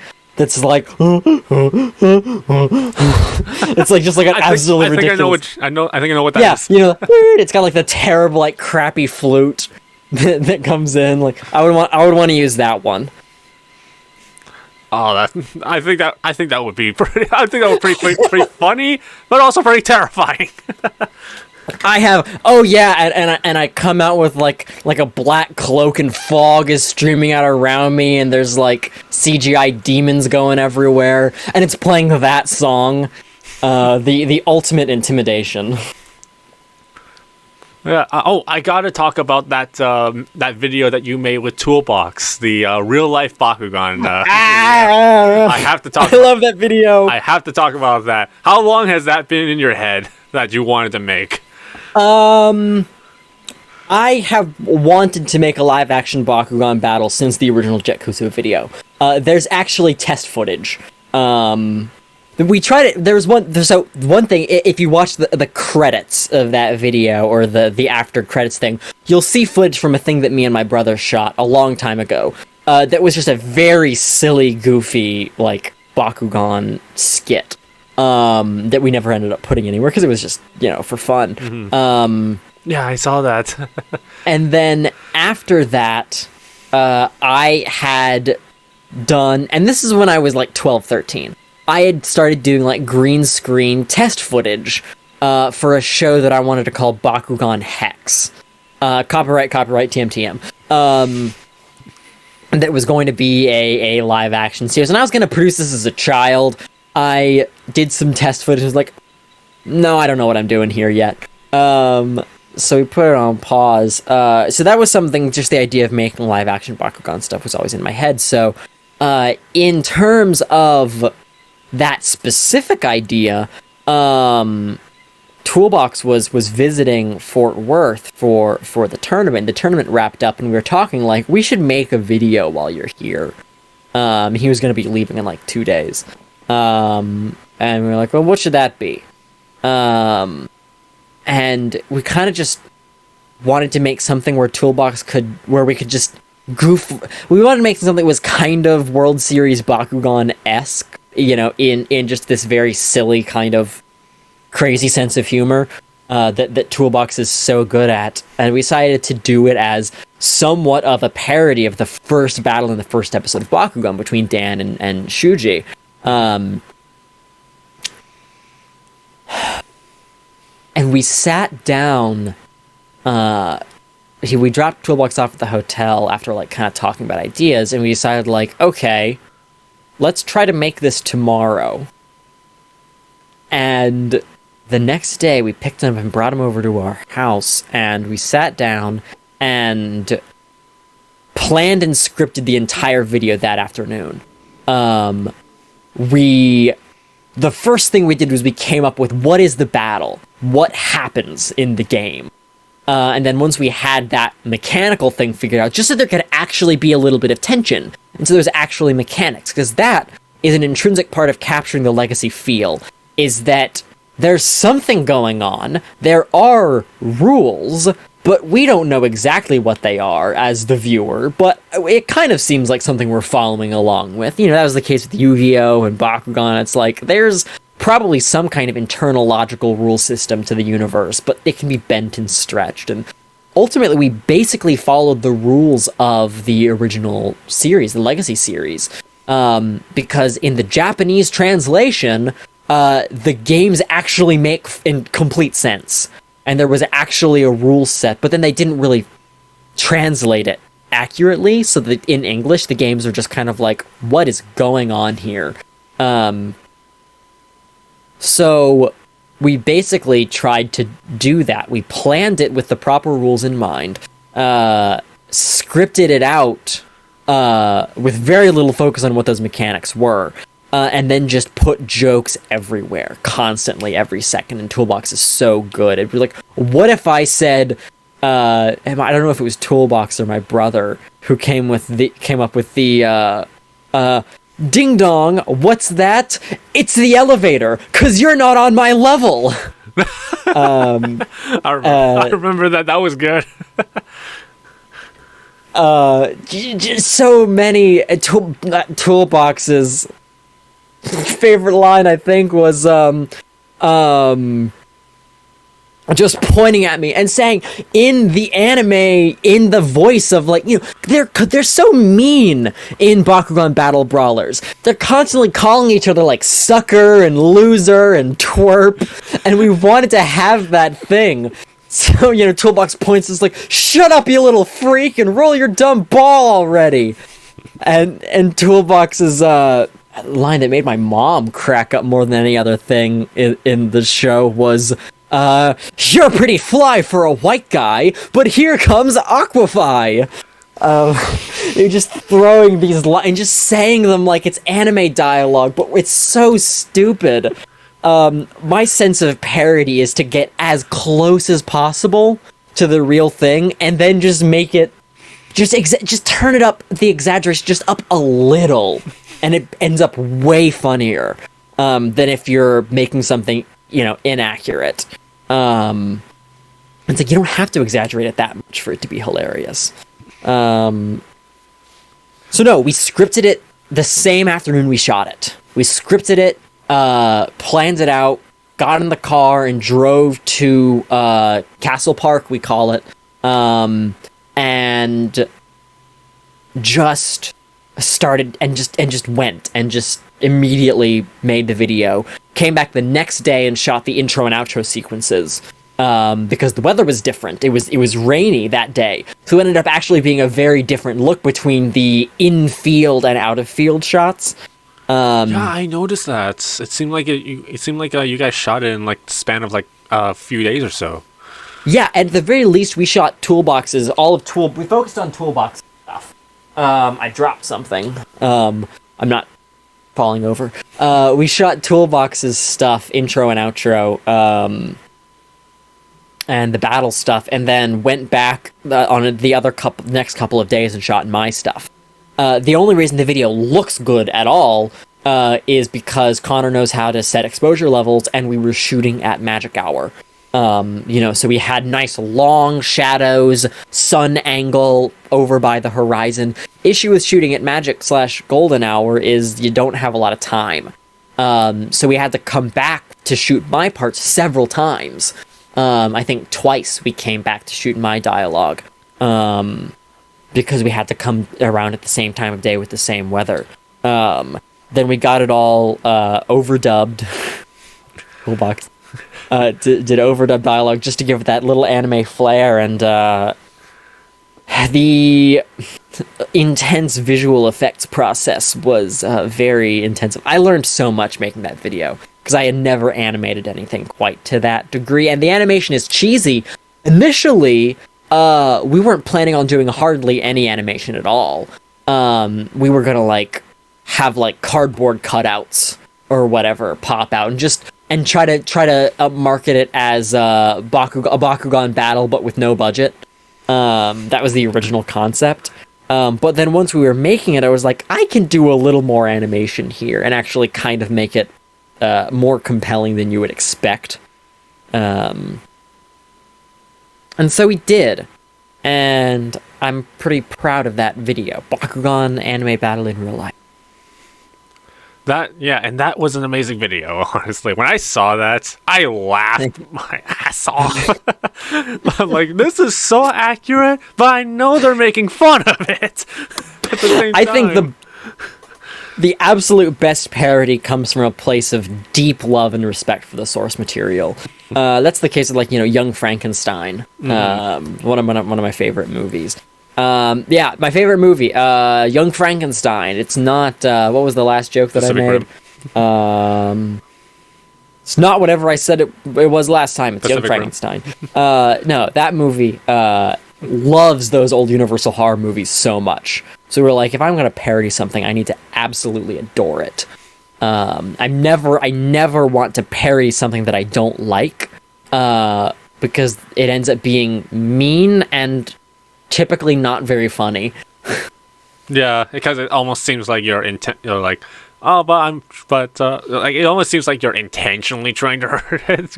Yeah, because if you don't love it, you don't understand it. Mm-hmm. And if you don't understand it, you don't know how to make fun of it well. And it just comes out as fake, right? And this is not to say satire is not a thing. But the question is, are you doing parody or are you doing satire? If you're doing satire, you need to really be trying to change people's minds and change the world and actually criticize something bad. There's no reason to satirize something that doesn't cause any harm. So, I focus on what I like. Mm-hmm. And that's important, But yeah, my only criticism for that video, though, if you really, it's not bad though. I love the video, but my only thing is, if you really wanted to, like, have the dub be, like, really funny and stuff. Oh, we need to be not actually saying the words. Not actually mouthing, like, the actual, just like. Yeah, just, like, make it seem like the dub, your action is, like, speaking something else while the dub is actually speaking something entirely different.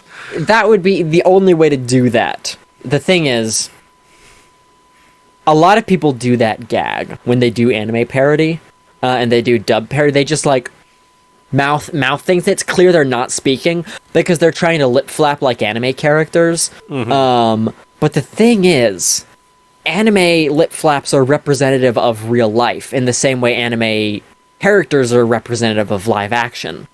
So you have to see what are they trying to represent, and then create that representation in reality. This is why I don't like it, and this is a personal thing. It's just a taste thing in terms of cosplay. Whenever I'm doing a cosplay, I don't like to do, like, if a character has spiky anime hair, I don't like to do a wig that has spiky anime hair. I like to try to do a hairstyle that seems like the real world version of the anime character. I like to wear an outfit that seems like a real life version of what the anime character what the anime drawing is representing in reality, right? So that's the same philosophy that I would take to the dub joke if I was going to do that. If I really wanted to do it, I the two options for me are either obvious overdub dialogue, but not in a way that's, like, distracting or, like, not doing that, or I would script the entire video in Japanese, perform it in Japanese, and then overdub it in English. That's the only way I would be willing to do it differently, because if I'm going for accuracy, I'm actually going to go for accuracy. I'm going to actually recreate the production process, and not just, not just recreate the result or parody the result, but parody the process.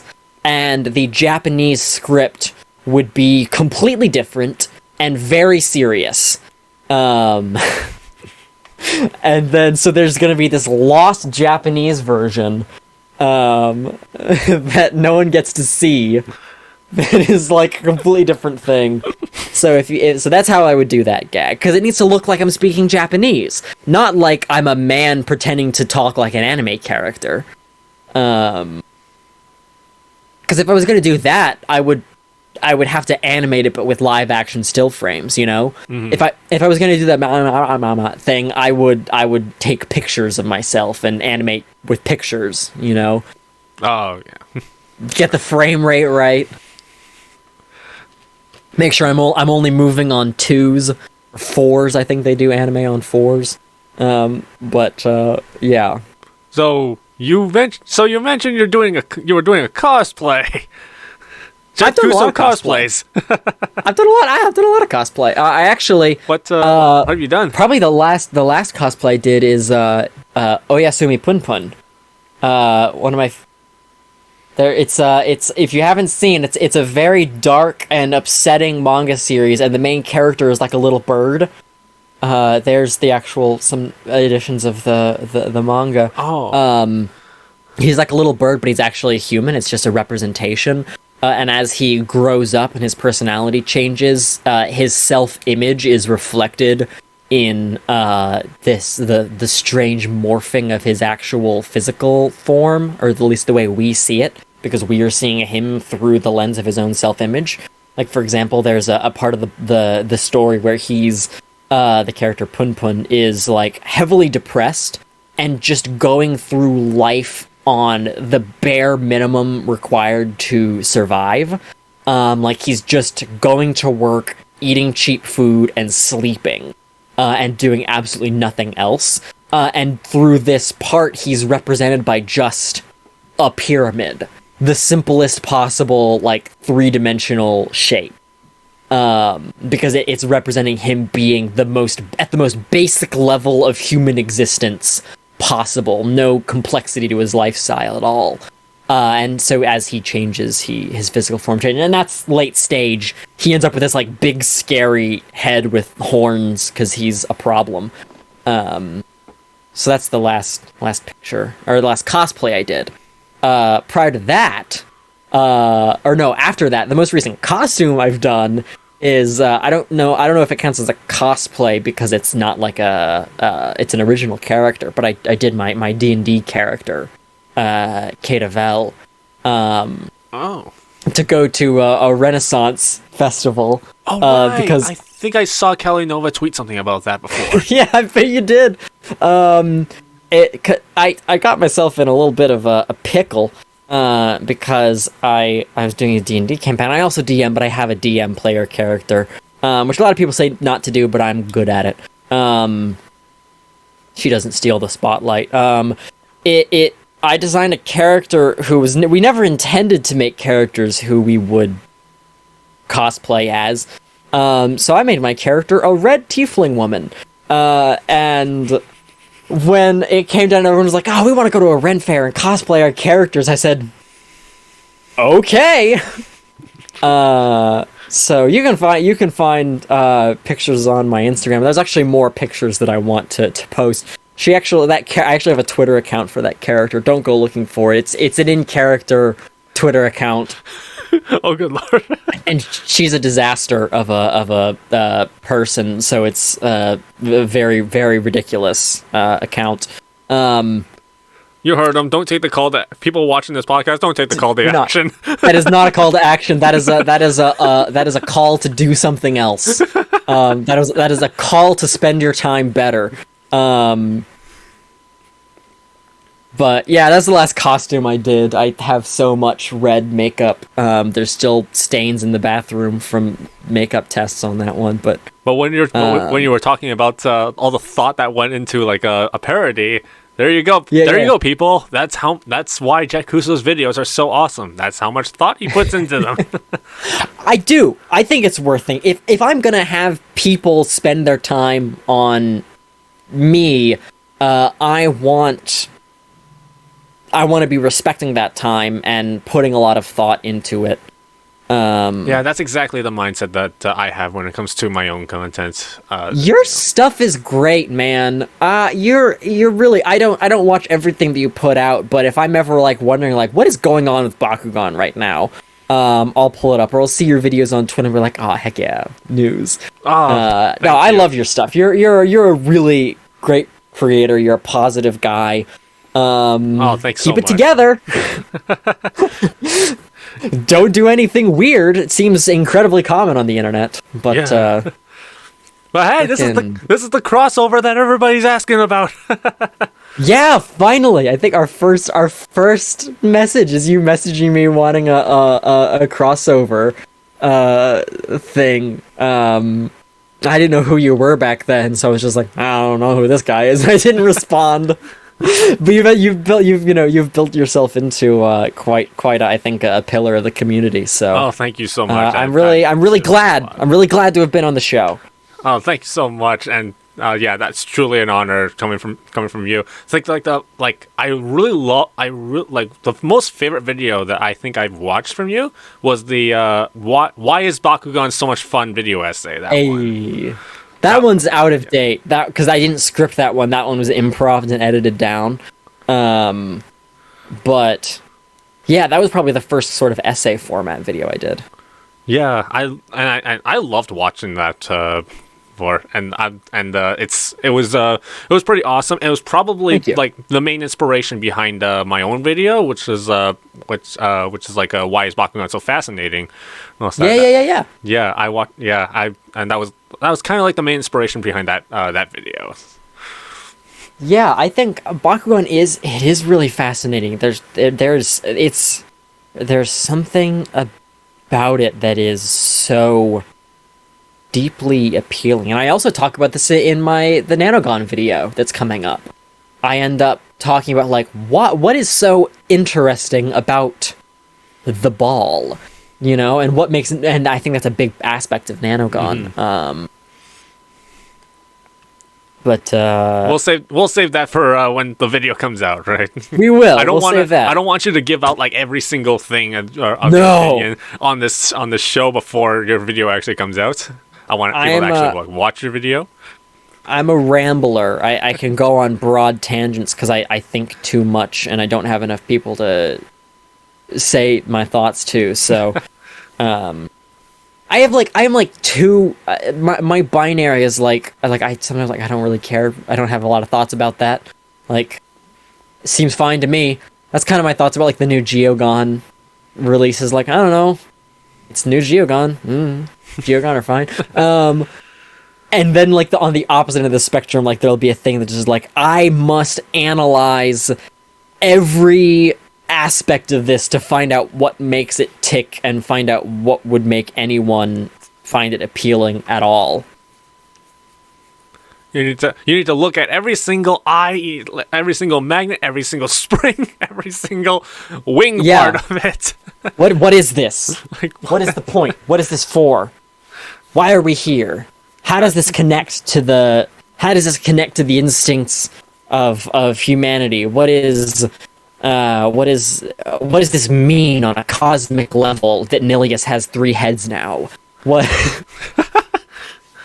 I think that's what a lot of people gear towards when they watch us. They want our insights, because they want to be able to get a more deeper look into stuff, even if there was no intention behind it. I don't think the conclusions or the thoughts that I come to, or things that I think anyone could come to these same thoughts and same conclusions. I just get paid to have the time to do it for you. I have the time to think about this stuff. I have the time to invest into this, so I try to get those thoughts out there so people can hopefully think a little bit deeper about the stuff they find interesting. Definitely. Holy crow, we went like over 2 or 3 hours. Yeah, we did. Do you edit these? Yeah, I do. Okay. I do edit these. I don't have like some sort of special device that changes the camera between you, me, and like the both screen. I have to actually like edit it down. The whole thing. That's pretty much what my entire thing is. I was noticing that I went and I skimmed through the Jason DeLine interview, just to kind of get an idea of what the podcast was. Like, do I need to look good on camera?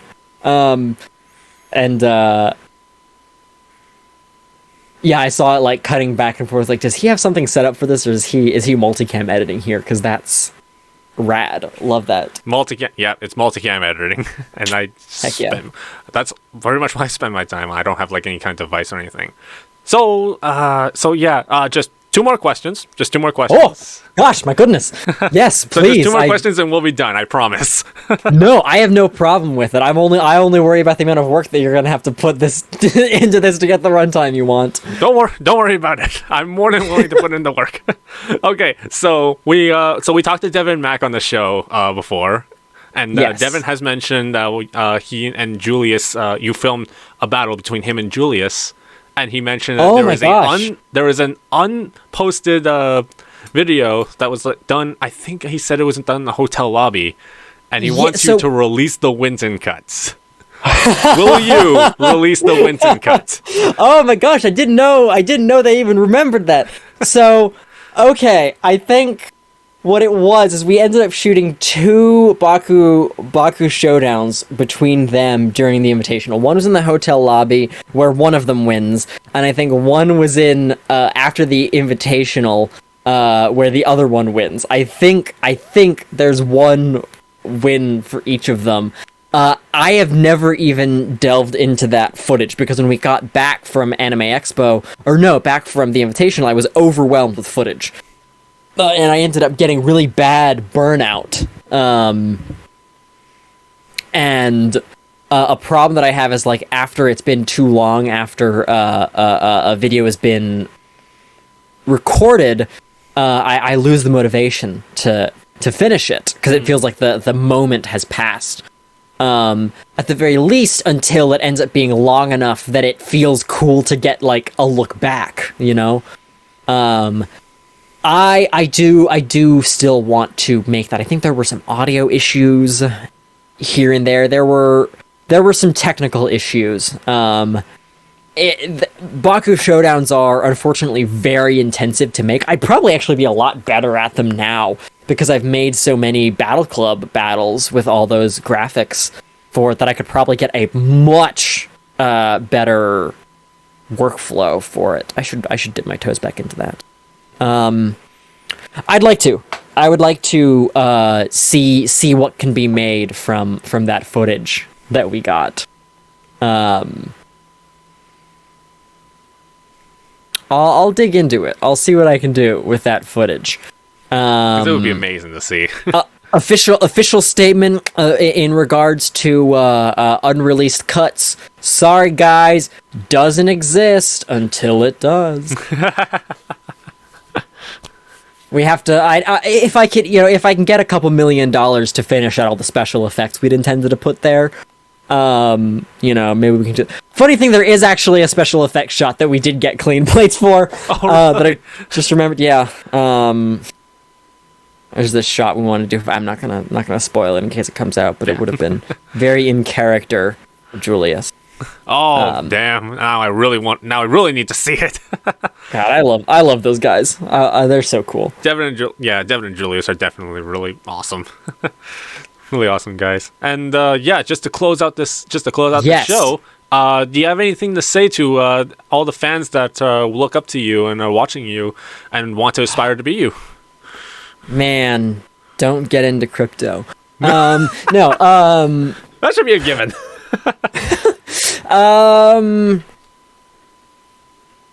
In terms of aspirations, I'll focus on that because this is something that I do have some thoughts on. People do ask a lot, like how do you get big on YouTube?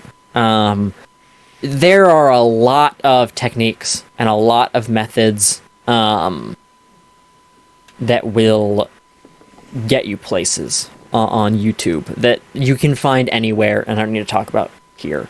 What I think is the most important thing is mindset. Do not get into YouTube to get big on YouTube. It's not going to work. Maybe if you dedicate all your time and money and funds and just go hard and dedicate yourself, you will have a better chance at blowing up. Certainly, the more work you put in, the better your chances are going to be. But the mindset of I want to get famous and I want my videos to get views is inherently flawed, because it is unlikely. What it takes to blow up on the internet is a lot of hard work and a lot of luck. More luck than hard work is needed. And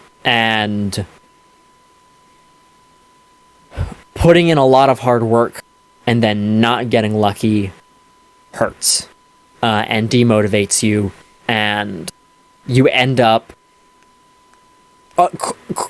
quote-unquote unsuccessful, and you feel like you've wasted your time and you never pick it up again. It happens all the time to a lot of people who start on YouTube.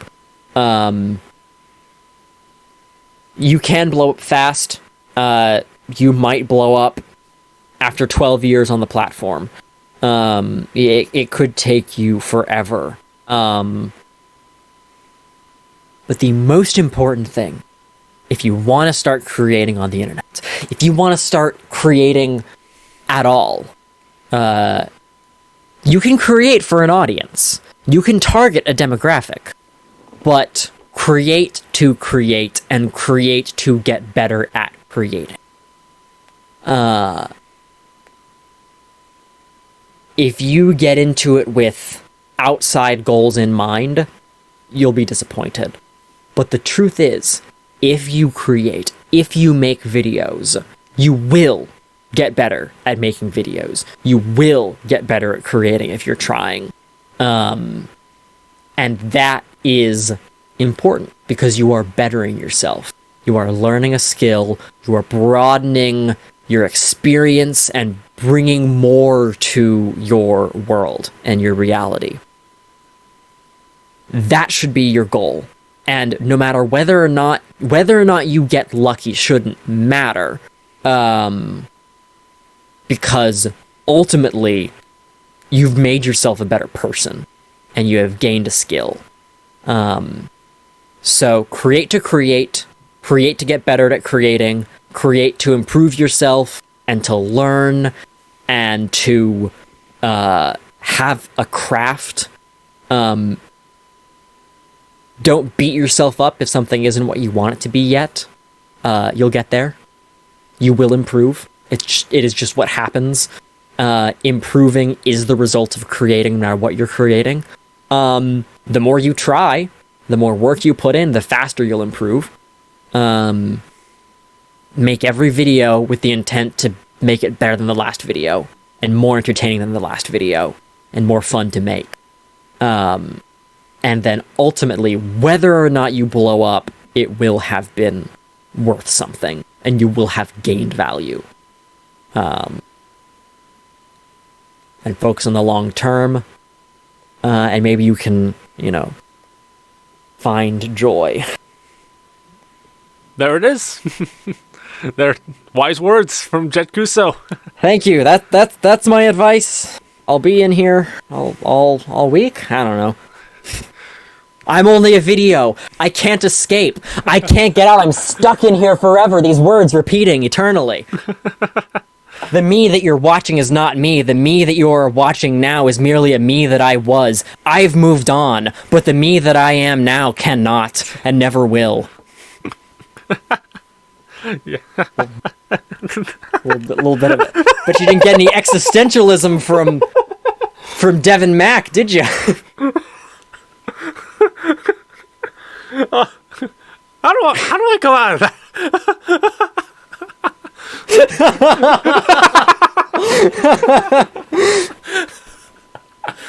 I don't know. I'm just pixels on a screen, man. I'm not even sentient. Oh my god. Oh yeah. That's all the time we have for that's all the time we have for this podcast. Thank you so much, Jett, for coming on. It's been such an honor, such a great conversation to have with you. Thank you for having me, Haru, and have fun in the edit.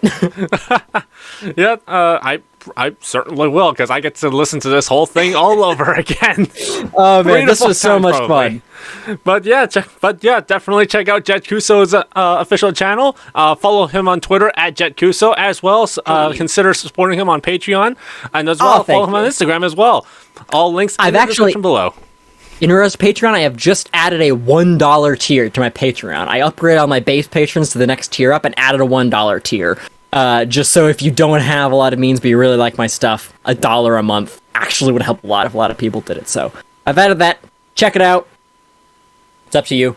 And check out my Nanogon video. I should be making more stuff more often. There you go.